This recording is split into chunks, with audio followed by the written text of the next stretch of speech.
कार्तिक मास कथा महात्म्य अध्याय 23। जय श्री कृष्णा। राधे राधे। श्रोताओं, आप सभी का दिन शुभ और मंगलमय हो। आज हम सुनेंगे कार्तिक मास कथा महात्म्य में आगे का अध्याय। आज के अध्याय की शुरुआत हम विष्णु भगवान की कथा के साथ करेंगे। तो चलिए अब बड़ी ही श्रद्धा और प्रसन्नचित मन से कथा का रसपान कीजिए। विष्णु भगवान की व्रत कथा। एक समय की बात है जब ऋषि मुनियों ने यह जानने का निर्णय लिया कि त्रिदेवों यानी ब्रह्मा, विष्णु और महेश में से सर्वश्रेष्ठ कौन है। इस बात का पता लगाने की जिम्मेदारी भृगु ऋषि को दी गई। भृगु ऋषि इस बात का पता लगाने के लिए सबसे पहले ब्रह्मा लोक गए और वहां पहुंचकर ब्रह्मा देव की परीक्षा लेने लगे। उन्होंने सीधे क्रोध में पूछा, आपने मुझे प्रणाम क्यों नहीं किया। यह सुनते ही ब्रह्मा देव को गुस्सा आ गया। उन्होंने झल्लाते हुए पूछा, क्या एक पुत्र अपने पिता से श्रेष्ठ हो गया है जो उसे मुझे प्रणाम करना होगा। यह सुनने के बाद भृगु ऋषि उनसे कहते हैं कि मैं तो आपकी परीक्षा ले रहा था और आप मुझ पर क्रोधित हो गए। इतना कहकर भृगु ऋषि वहां से सीधे कैलाश चले गए। वहां जाकर वो नंदी से कहते हैं कि मुझे शिव जी से मिलना है। नंदी ने ऋषि को जवाब देते हुए कहा, मैं भगवान शिव का ध्यान भंग नहीं कर सकता है। ऐसा करने पर भोलेनाथ क्रोधित होंगे। नंदी का जवाब सुनकर भृगु ऋषि खुद ही शिव जी के ध्यान को भंग कर देते हैं। शिव जी का ध्यान भंग होने पर वो भी गुस्सा करते हुए भृगु ऋषि को भस्म करने की बात कहते हैं। तभी माता पार्वती उन्हें रोकती हैं और ऋषि मुनि को क्षमा करने की प्रार्थना करती हैं। शिव जी के गुस्से को देखने के बाद भृगु ऋषि कैलाश से सीधे बैकुंठ चले जाते हैं। वहां वो देखते हैं कि भगवान विष्णु आराम कर रहे हैं और माता लक्ष्मी उनके पैर दबा रही होती हैं। उसी वक्त भृगु ऋषि सीधे विष्णु भगवान की छाती पर पैर से प्रहार कर देते हैं। इस प्रहार से भगवान विष्णु की नींद खुल जाती है और वो भृगु ऋषि से प्यार से पूछते हैं, हे ऋषिवर, मेरे कठोर शरीर से कहीं आपके कोमल पैर को चोट तो नहीं लगी। अगर लगी होगी तो मुझे क्षमा कर दे। यह सुनते ही ऋषि प्रसन्न हो जाते हैं और समझ जाते हैं कि भगवान विष्णु ही त्रिदेवों में सर्वश्रेष्ठ हैं। मां लक्ष्मी भी ये सब होते हुए देखती हैं। वो गुस्से में कहती हैं, नाथ, उन्होंने आपको पैर से मारा और आप इस तरह प्रेम भाव दिखा रहे हैं। क्रोध में वो भगवान विष्णु को छोड़कर बैकुंठ से सीधे धरती चली जाती हैं और महाराष्ट्र के कोल्हापुर में रहने लगती हैं। माता लक्ष्मी के बैकुंठ छोड़कर चले जाने पर भगवान विष्णु को लगता है कि उनका सम्मान और संपत्ति नष्ट हो गई है। इसी वजह से उनका मन काफी अशांत रहने लगा। फिर वो माता लक्ष्मी की तलाश में धरती चले जाते हैं। धरती जाकर भगवान विष्णु श्रीनिवास नामक व्यक्ति बनकर माता लक्ष्मी को ढूंढने लगते हैं। माता लक्ष्मी को ढूंढते ढूंढते वो वेंकटचल पर्वत क्षेत्र में स्थित बकुला माई के आश्रम पहुंच जाते हैं। वहां बकुला माई ने उनका आदर पूर्वक स्वागत किया और उन्हें आश्रम में ही रहने के लिए कहा। उस आश्रम में भगवान आराम से श्रीनिवास बनकर रहने लगे। कुछ दिन बाद वहां एक हाथी आ जाता है जो सबको परेशान करता है। यह देख श्रीनिवास धनुष बाण लेकर हाथी की ओर दौड़ते हैं। उन्हें आता देख हाथी डरकर घने जंगल में भाग जाता है। श्रीनिवास उस हाथी का पीछा करता हुए थककर एक सरोवर के पास पेड़ की छाया में आराम करने लगते हैं और कुछ ही देर में उन्हें नींद आ जाती है। नींद में वो कुछ युवतियों का शोर सुनते हैं जिससे उनकी नींद टूटती है। आंखें खोलते ही वो खुद को 5-6 युवतियों से घिरा पाते हैं। युवतियां श्रीनिवास को डांटते हुए बोलती हैं, कि यह राजकुमारी पद्मावती का उपवन है और इस क्षेत्र में पुरुषों का आना एकदम मना है। यहां तुम कैसे और किस लिए आए हो? श्रीनिवास जवाब दे ही रहे थे कि तभी उनकी नजर वृक्ष के पीछे से झांकती राजकुमारी पद्मावती पर पड़ी। वो उसे देखते ही रह गए। कुछ देर में वो युवतियों को बताते हैं कि मैं एक हाथी का पीछा करते हुए यहां पहुंचा हूं। मुझे बिल्कुल भी पता नहीं था कि यहां पुरुषों का आना मना है। मुझे क्षमा कर दे। इतना कहकर वो बकुला माई के आश्रम लौट जाते हैं। आश्रम लौटने के बाद श्रीनिवास का किसी भी काम में मन नहीं लगा। तब एक दिन बकुला माई उनसे उनकी उदासी की वजह पूछती है। उदास होकर श्रीनिवास पद्मावती के बारे में उन्हें बताते हैं और कहते हैं कि मैं उसके बिना नहीं रह पाऊंगा। बकुला माई उन्हें कहती है कि ऐसा सपना न देखिए जो पूरा न हो सके। वह एक प्रतापी राजा चोल नरेश आकाशराज की बेटी है और आप एक आश्रम में रहने वाले कुल व गोत्रहीन युवक हैं। कुछ देर सोचने के बाद श्रीनिवास कहते हैं कि मां, एक तरीका है, बस आपको मेरा साथ देना होगा। बकुला माई श्रीनिवास का प्यार देखकर हां कह देती हैं। दूसरे दिन श्रीनिवास ज्योतिष विद्या में निपुण औरत का वेश धारण करके राजा आकाश के नगर नारायणपुर पहुंचते हैं। उनकी विद्या की वजह से हर तरफ उनकी चर्चा होने लगती है। होते होते एक दिन राजा ने उन्हें अपनी बेटी पद्मावती का हाथ देखने के लिए श्रीनिवास को अपने महल बुलवाया। वहां पहुंचकर उन्होंने राजकुमारी के हाथों की रेखा देखी और कहा कि कुछ दिन पहले एक युवक से वन में तुम्हारी मुलाकात हुई होगी। पद्मावती ने जवाब में हां कहा। महिला बने श्रीनिवास ने कहा कि उसी युवक के साथ तुम्हारा विवाह होगा। तभी पद्मावती की मां धरणा देवी उनसे पूछती है कि यह कैसे होगा। तब ज्योतिष औरत कहती है कि यह इसके भाग्य में लिखा है और ग्रह यह कहते हैं कि एक औरत उसके लिए आपकी बेटी का रिश्ता मांगने आएगी। 2 दिन बीतने के बाद बकुला माई एक तपस्विनी बनकर राजमहल गई और अपने युवा पुत्र के लिए पद्मावती के रिश्ते की बात की। तभी राजा आकाश बकुला माई को पहचान जाते हैं और उनसे पूछते हैं कि वह युवक कौन है।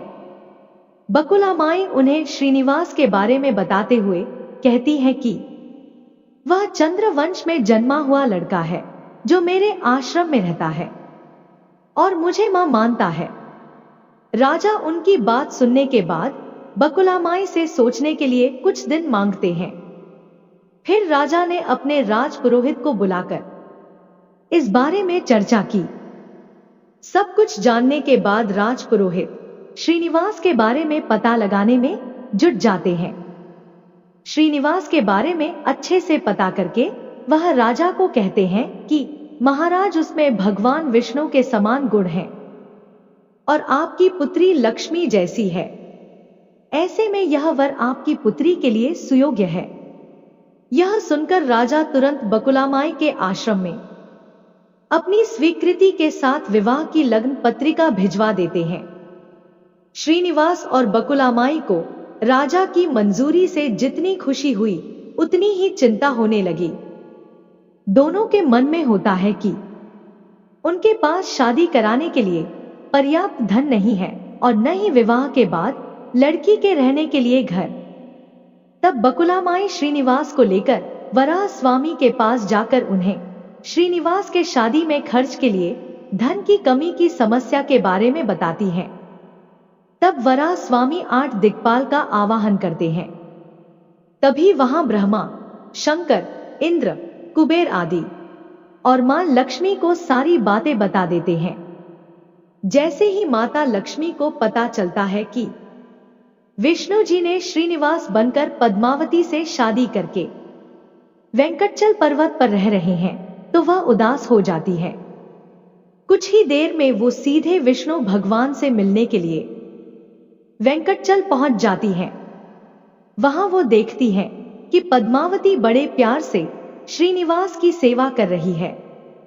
मां लक्ष्मी से रहा नहीं जाता और वो उन्हें भला बुरा कहने लगती हैं। आखिर में वो पद्मावती को बताती हैं कि ये श्रीनिवास नहीं बल्कि मेरे पति विष्णु हैं। तुमने इनसे कैसे विवाह कर लिया? फिर माता लक्ष्मी और पद्मावती के बीच बहुत देर तक वाद विवाद होने लगता है। यह सब देखकर श्रीनिवास को बहुत दुख हुआ और वो वहां से थोड़ा पीछे हटकर एक पत्थर की मूर्ति बन जाते हैं। माता लक्ष्मी और पद्मावती दोनों यह देखकर बहुत परेशान हो जाती हैं और कहती हैं कि अब श्रीनिवास किसी के नहीं रहे। तभी मूर्ति से आवाज आती है, देवियों मैं हमेशा इस स्थान पर रहूंगा और मुझे लोग वेंकटेश्वर स्वामी के नाम से जानेंगे। मैं यहां रहकर अपने भक्तों की इच्छा पूरी करता रहूंगा। साथ ही मुझे चढ़ाए जाने वाले धन के माध्यम से मैं कुबेर का कर्ज व ब्याज चुकाता रहूंगा। बस अब तुम दोनों झगड़ा करना बंद कर दो। इतना सुनने के बाद माता लक्ष्मी और पद्मावती उनसे क्षमा मांगती हैं। फिर माता लक्ष्मी कोल्हापुर जाकर महालक्ष्मी की मूर्ति और पद्मावती तिरुनाचुर में शिला विग्रह बन जाती है। यही कारण है कि तिरुपति विराजमान वेंकटेश्वर स्वामी के दर्शन के लिए भक्तों से चंदन, धूप, फूल और मिठाई नहीं बल्कि धन लिया जाता है। विष्णु भगवान की कथा से दो सीख मिलती है। पहली यह कि विनम्र भाव से ही व्यक्ति श्रेष्ठ कहलाता है। दूसरी यह कि क्रोध में आकर कोई भी फैसला नहीं लेना चाहिए। प्रेम से बोलिए लक्ष्मी नारायण की जय। आइए अब आज के कार्तिक महात्म्य के अध्याय को सुनते हैं। नारद जी कहते हैं कि हे राजन, कार्तिक शुक्ल दूज को यम द्वितीया कहते हैं। इस दिन यमुना जी में स्नान करके यमराज का पूजन करते हैं। इस द्वितीया को भैया दूज भी कहते हैं। इस दिन भाई अपने घर भोजन न करके अपनी बहसे के घर भोजन करे। अपनी बहन न हो तो गुरु की कन्या भी बहन के समान होती है, अतएव उसे ही बहन माने। उस दिन बहन अपने भाई तिलक करके भोजन कराए। भाई भी अपनी श्रद्धा तथा सामर्थ्यानुसार दक्षिणा दे। इतनी कथा सुनकर राजा पृथु ने नारद जी से पूछा कि हे नारद जी, सब क्षेत्रों में उत्तम क्षेत्र कौन सा है? नारद जी कहने लगे, राजन, सब क्षेत्रों से उत्तम गंगा तथा यमुना का संगम है, जिसमें स्नानादि करने की ब्रह्मा आदि देवता भी इच्छा करते हैं। गंगा के स्मरण मात्र से मनुष्य के अनेक पाप नष्ट हो आते हैं। गंगा जी में स्नान करने से मनुष्य के पाप नाश होकर कई कुल परम पद को प्राप्त हो जाते हैं। गंगा स्नान की अभिलाषा करने से मनुष्य अनेक जन्म के पापों से मुक्त हो जाता है। यह समस्त संसार मायारूपी बंधन में बंधा हुआ है, मगर गंगा इस मायारूपी बंधन को काटने वाली है। गोदावरी, कृष्ण, रेवा, अमरवती, ताम्रपर्णी, सरयू आदि सब तीर्थ गंगा में स्थित है। काशी क्षेत्र भी सब क्षेत्र में उत्तम है, जहां देवता वास करते हैं। वह मनुष्यन्य है जो अपने कानों से काशी क्षेत्र की कथा सुनता है। जो काशी जी प्रसाद का सेवन करते हैं, जीवन मुक्त हो जाते हैं। यदि प्रातःकाल के समय कोई काशी क्षेत्र का स्मरण करता है तो वह भी मोक्ष का प्राप्त हो जाता है। यह कथा सुनकर ऋषि कहने लगे, हे सूत जी, भगवान के चरणों से उत्पन्न हुई गंगा जी की महिमा कहिए। तब सूत जी ने कहा, हे ऋषियों, जो कुछ नारद जी ने राजा पृथु से कहा वही मैं तुमको सुनाता हूं। इत्यादि सब देवताओं को उत्पन्न करने वाले कश्यप जी की दो पत्नियां थी। एक अदिति जिसके पुत्र देवता कहलाए तथा दूसरी दिति जिसके पुत्र दैत्य हुए। देवता तथा दैत्यों का नित्य ही कलह रहा करता था। उस समय विरोचन का पुत्र अर्थात प्रहलाद का पौत्र राजा बलि दैत्यों का राजा था। उसकी सेना अत्यंत विशाल थी। उसने समस्त पृथ्वी को जीतकर स्वर्ग का राज्य प्राप्त करने के लिए देवताओं पर चढ़ाई कर दी। इंद्र के राज्य को चारों ओर से घेर लिया। देवता भी युद्ध करने लिए बाहर आए। तब अत्यंत घोर संग्राम हुआ। एक दूसरे पर प्रहार करते हुए कई वर्ष बीत गए। इसके पश्चात दैत्यों का बल बढ़ते हुए देखकर देवता मैदान छोड़कर भागने लगे। तत्पश्चात दैत्यों ने सारे स्वर्ग पर अपना अधिकार जमा लिया। बलि स्वयं इंद्र के आसन पर बैठने लगा। साथ ही देवताओं के समस्त कार्य अपने राक्षसों के अधीन कर दिए।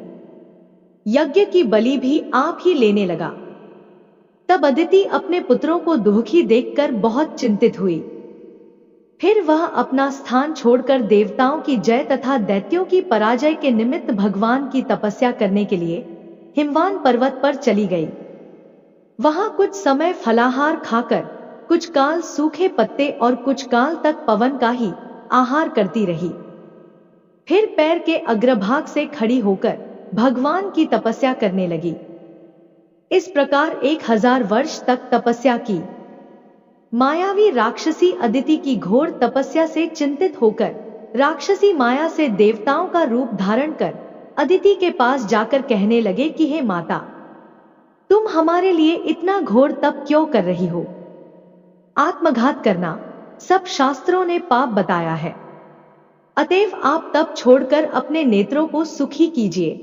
परंतु यह सुनकर भी अदिति समाधि से चलायमान न हुई। तब उन्होंने अदिति को मार डालने का निश्चय किया।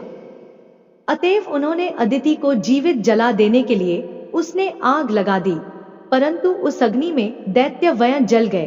अदिति को किसी प्रकार की हानि ही पहुंची और न उन्हें इसका कुछ पता चला, क्योंकि भगवान ने अपने चक्र सुदर्शन से अदिति की रक्षा की। प्रेम से बोलिए लक्ष्मी नारायण की जय। इस प्रकार यह अध्याय की कहानी पूरी होती है। अब मिलते हैं अगले अध्याय में। कहानी पसंद आए तो चैनल को सब्सक्राइब करें और वीडियो को लाइक एंड शेयर करें। जय श्री कृष्णा। राधे राधे।